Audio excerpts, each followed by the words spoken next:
Today, we are talking more about Matt Coronato's recent contract extension and just what a Connor Zary extension may look like.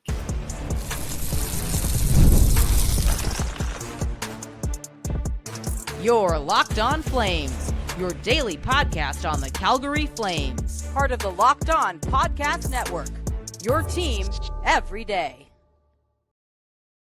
Hello, everybody, and welcome to today's episode of Locked On Flames. As always, I am your host, Jess Belmosto, and thank you so much for joining me. Today, we're going to be chatting about Matt Coronato's contract and kind of breaking it down further because I think there's a lot to unpack when it comes to this big extension and why it was signed and at this point in the offseason, as well as what Connor Zary may be walking into as he approaches his RFA status. Make sure you're subscribed to Locked On Flames wherever you get your podcasts, as well as YouTube. We are here for you Monday through Friday, 5 days a week, your team every day, and let's dive right into it. So in case you've been living under a rock, Matt Coronato signed a 7-year, $6.5 million contract extension over the weekend, and just wow. This is huge for the Flames, and I think we all know why, right?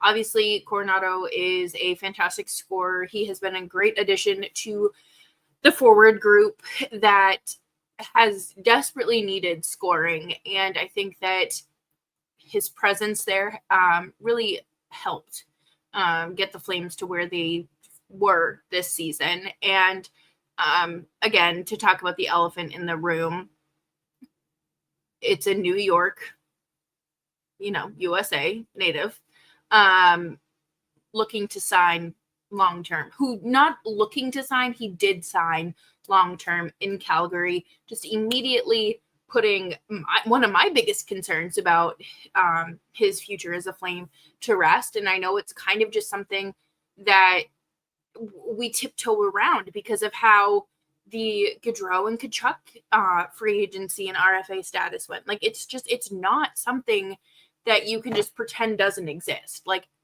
it's there, right? And you saw it with Adam Fox too. Like, this isn't new, but I feel like this being the first real, I almost said real American, but real opportunity for Conroy to sign an American free agent or RFA to a long-term extension, and he did it. It's huge.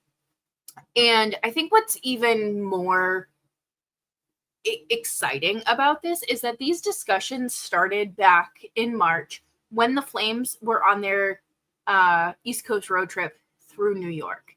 And if you remember back then, Coronato kept talking about how great it was to be home and how he was so happy to be around, his family and the familiarity. And then to be on that trip and then to realize, like, okay, it's time to start these conversations about staying in Calgary long term, that holds a lot of weight to me because we saw it with Noah Hannafin.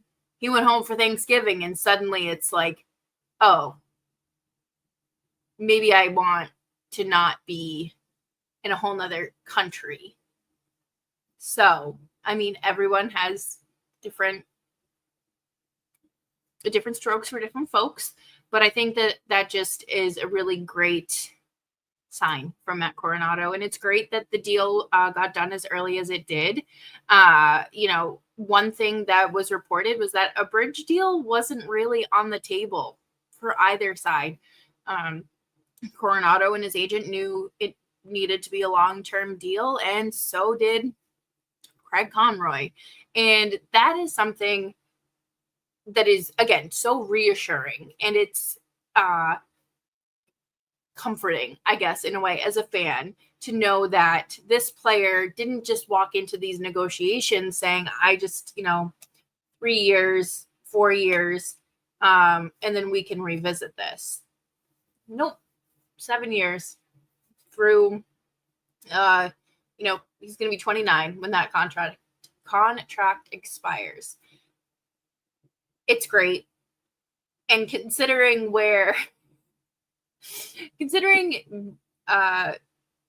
Coronato's agent didn't necessarily see eye to eye with the Flames organization early on in the season, with him being reassigned to the Wranglers, it's nice to see that we have put that behind us and are willing to get to work, the real work. And again, just the fact that this all transpired over like a 2-month period, maybe a month and a half, 2 months, is great. And I think that really at the end of the day, this doesn't allow another team to offer sheet Coronato, which would be huge if that happened. And it would be huge if the Flames ended up not being able to match their offer and having to let him go, to let him walk. But at the end of the day, it's not even on the table.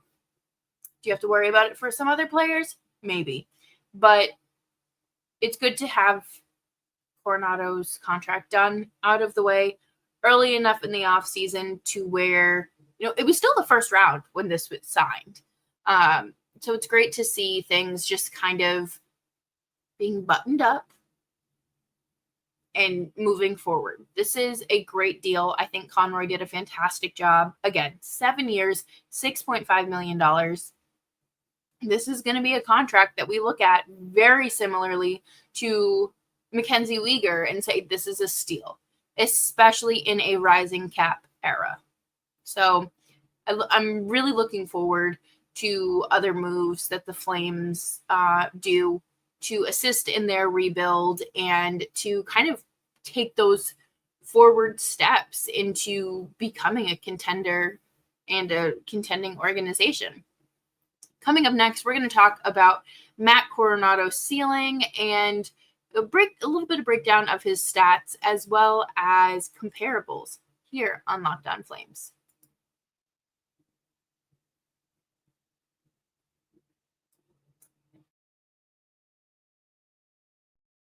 An award-winning mattress can change your life. I speak from experience. It happened to me. After years of uncomfortable sleeps, I recently switched to Bear Mattress, and the results were instant. Bear Mattress is designed with a focus on recovery, cooling, and pressure relief to upgrade your sleep and improve your overall quality of life. I used to deal with night sweats, but Bear's best-in-class cooling ensures optimal temperature regulation, which prevents overheating and helps me stay comfortable all night long. Bear offers a wide variety of mattresses, but to get the right one for you, take their sleep quiz that matches you to your perfect mattress based on body type and sleep preferences. Go to bearmattress.com and use promo code LOCKEDONNHL at checkout to get 40% off site-wide. This offer is not available anywhere else. You have to use my promo code on the very last page of checkout to get this discount. That's bearmattress.com. Use my promo code LOCKEDONNHL to get 40% off site-wide. Bearmattress.com, promo code LOCKEDONNHL.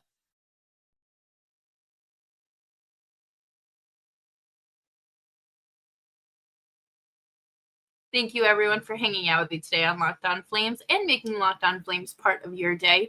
Make sure you're subscribed wherever you get your podcasts, as well as YouTube. We're here for you Monday through Friday, 5 days a week, your team every day through the off season. And I couldn't be more excited to be bringing you the news through the dog days of summer. But let's talk about Matt Coronato's ceiling. What is his ceiling? Where does he max out? Well, let's take a look at his first full season in the NHL. 24 goals. Not bad. Played a lot of minutes. Let me pull up the actual statistics real quick. So he averaged about 17 and a half minutes a night, which, I mean, really is a step up from like what he was doing at Harvard. And just the workload is so different from the AHL and his NCAA experience. Looking at his stats right now on Hockey Reference, he played 77 games and 24 goals, 47 points. So he really is going to continue to excel. I don't think that this is a one-off incident. I think that the Flames organization has known from the start that he is a shooter. He has a quick release, quick hands. He's smart about where he shoots, good hockey IQ with that. And that is something that the Flames have desperately needed. And we know that.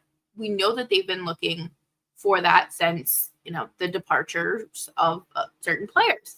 And to me, I think that he is very capable of having multiple 30-goal seasons. I don't think that is something. I don't find that to be a hot take. I think that's very realistic. I think that he could sniff 40 goals maybe at some point. I don't think that this is a one-off situation. I find him to be a player that is transitioning to the NHL well. And he's, he had those, 36 games? Not this past season, obviously, but the season before, or 34 games. And he only had 3 goals and 9 points over that time. And just looking at those numbers now, he had 1 power play goal, and this season he had 5. So it's not that, he's very capable of scoring. And I think that it's just something that's going to keep progressing with time. And we're seeing that. We saw it throughout the season. I don't want to say he got streaky, but there were definitely dips in his production. And I don't expect a 30-goal season out of a young player that is doing what Coronato did. I was shocked that he hit 20. Great to see him hit 24. And it's not that I doubted him or anything like that. I think it's just because, you don't have those high expectations for a guy coming out of Harvard who, that's a different competitive level than, juniors or playing in the AHL, but he did well in the AHL as well. So, he has played against some of the best talent, and it's good to see this transitioning to the NHL early on. I think it's going to get better. I think that you're crazy if you think this is a one-off situation, but I look forward to watching his skating get better, to watching the stamina get better, his more opportunities on the power play. There are plenty of good things ahead of him. And just for comparable contracts, Matty Beniers obviously drafted 2nd overall. But he had a 30-goal season this year and had signed a 7-year extension last summer, $7.1 million deal. It was a pretty good deal. Obviously Beniers has a little bit of a higher ceiling than Coronato, but I think it's fair, both in the same draft class, same as Dylan Guenther, 7.14 million. He had 17 goals this year. Beniers had 30. I think that Coronato, and mind you, Guenther went 2 picks ahead of Coronato. So I do think that, they're all in the same kind of stratosphere, and it's all 3 of those deals look good. Realistically, I think Seattle should really be focused on building around Beniers. And I think Coronato is the first skater outside of Dustin Wolf. Really, even including Dustin Wolf, because they haven't signed him to an extension yet. They can't. But, he's the first skater to really be part of this next generation of young, talented players, this next core of the Calgary Flames. And I think that there's got to be some excitement there. I think that a lot of these guys, if not all of them, have bought into we may not be a playoff team. We may not, we might just be a fringe playoff team. We might just finally, snag that last playoff spot and make it in by the skin of our teeth. But we can still go out there night after night and put up a good fight. I think part of having young players like Coronato, like Zary, like Perek, will do wonders for the offense and just continuing to build a competitive team. And I know that sounds very simple, but I think like we saw last, 2 years ago, it was very difficult for the Flames to buy into what was going on. And that's why you saw Hanifin, Tanev, Zadorov, Lindholm, Toffoli, Mangiapane leave. And whether it was free agency or through a trade. Actually, no, none of them left in free agency. It was all trades. Decisions had to be made. You can't just let players walk for nothing. And Conroy has handled these tasks very well. I'm interested to see how he does this summer because there are a lot of older guys who are on expiring contracts. And is he going to play it safe, or is he going to let players, finally get the chance to come up and play in the big leagues?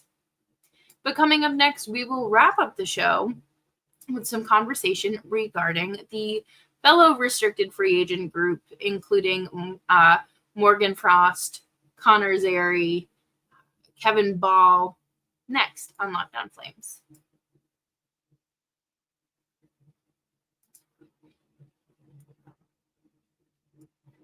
Looking for a snack that's both delicious and nutritious? Crack into a good source of protein with Wonderful Pistachio. Wonderful Pistachio is one of the highest protein nuts. Each 1 ounce serving has 6 grams of protein, giving you over 10% of your daily value. Plus, they're packed with fiber and good for you unsaturated fats to help keep you feeling fuller longer. I love the no shell variety, the lightly salted or regularly salted, delicious.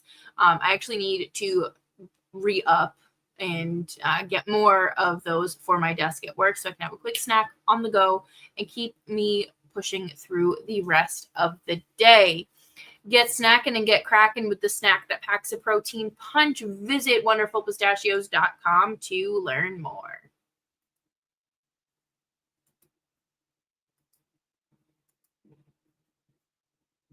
Thanks, everyone, for hanging out with me today on Locked On Flames. Make sure you're following me on Twitter and Blue Sky at Jess Belmosto. So when I was looking at the list of restricted free agents, there's obviously a few players that need new contracts, right? Immediately, my first thought is Connor Zary. Connor Zary has just had such tough injury luck that I get the apprehension of him signing a long-term deal. I understand it completely. However, I do think that he is a player the Flames need to consider building around. I think that he's an excellent hockey player, and he has similar traits to Coronato and some at a higher level. I think that his net front presence is huge for the team and is a big contributing factor to this team's offense and has been a great finishing touch, which is something they've been missing without Tkachuk. And I think really the biggest downside or red flag to signing Zary to a long-term contract is, of course, his injury history. And I understand, you can't predict these things. You cannot. And you can't necessarily look at a player's resume and say, well, they missed 10 games due to a knee contusion. So, that's going to impact his contract next season after he misses 12 games because of a an ankle injury. I'm just making things up. But I don't think it's fair to completely look at it like that. I think you have to take a number of things into consideration when you're looking at that. And Zary just had a very tough go of it this year. He had 2 injuries. The first one to his knee, that was likely avoidable. And then Mikko Rantanen took him down after he returned from that first injury, and he re-injured that knee. Sometimes things just happen, and it stinks. I wish that it didn't happen. I think the Flames could have absolutely made the playoffs had Zary not gotten injured the second time around. However, I understand from the organization standpoint of maybe not wanting to commit to a player that missed some time with a broken leg or a broken foot in the AHL, has dealt with concussions, not as many as Pospisil, but not wanting to kind of put all your eggs in one basket with him. I completely understand that. However, I do think Zary is a player you need to lock up long term. It makes a lot of sense if either side comes to the table with a bridge deal and the other comes with a long-term extension, or if they both come to the table with bridge deals. I think a 3 to 4 year contract makes the most sense. 3 years would probably be the smarter move because you don't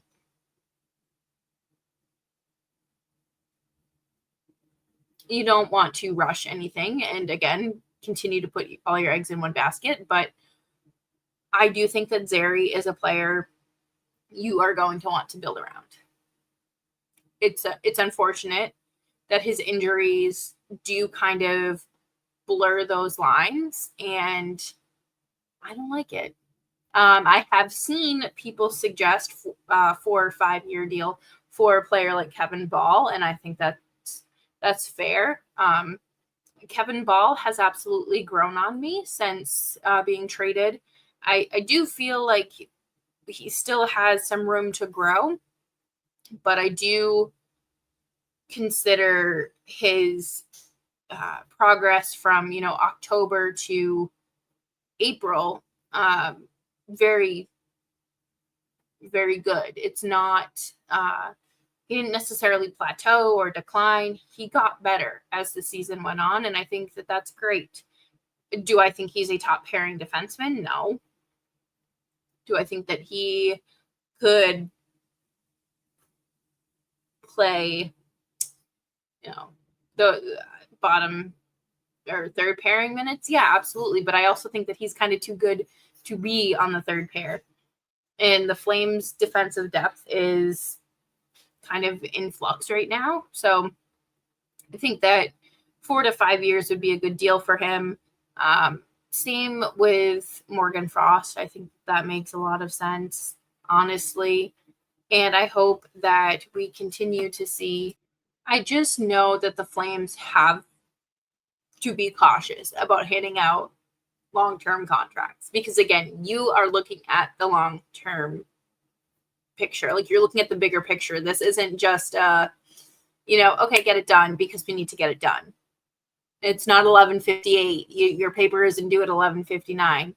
You have to be methodical and really think about what do these next 4 to 5 years of the organization look like? What do the next 2 to 3 years look like?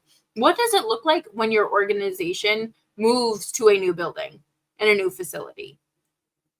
Do you see this roster growing with these players and,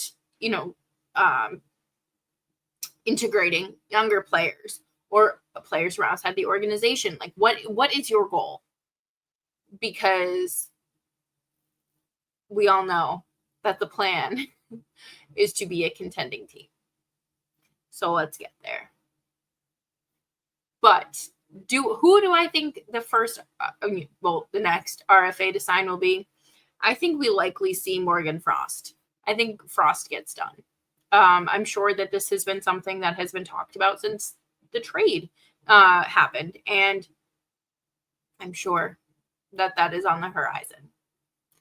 And that'll do it for me here on today's episode of Locked On Flames. As always, I am your host, Jess Belmosto, and it is a pleasure getting to chat about the Calgary Flames with you on a daily basis through the offseason. Make sure you are subscribed to Locked On Flames wherever you get your podcasts, as well as YouTube. You can follow me on Twitter or Blue Sky at Jess Belmosto. You can follow the show on Instagram at Locked On Flames, where I post content over there as well. And I will see you all tomorrow.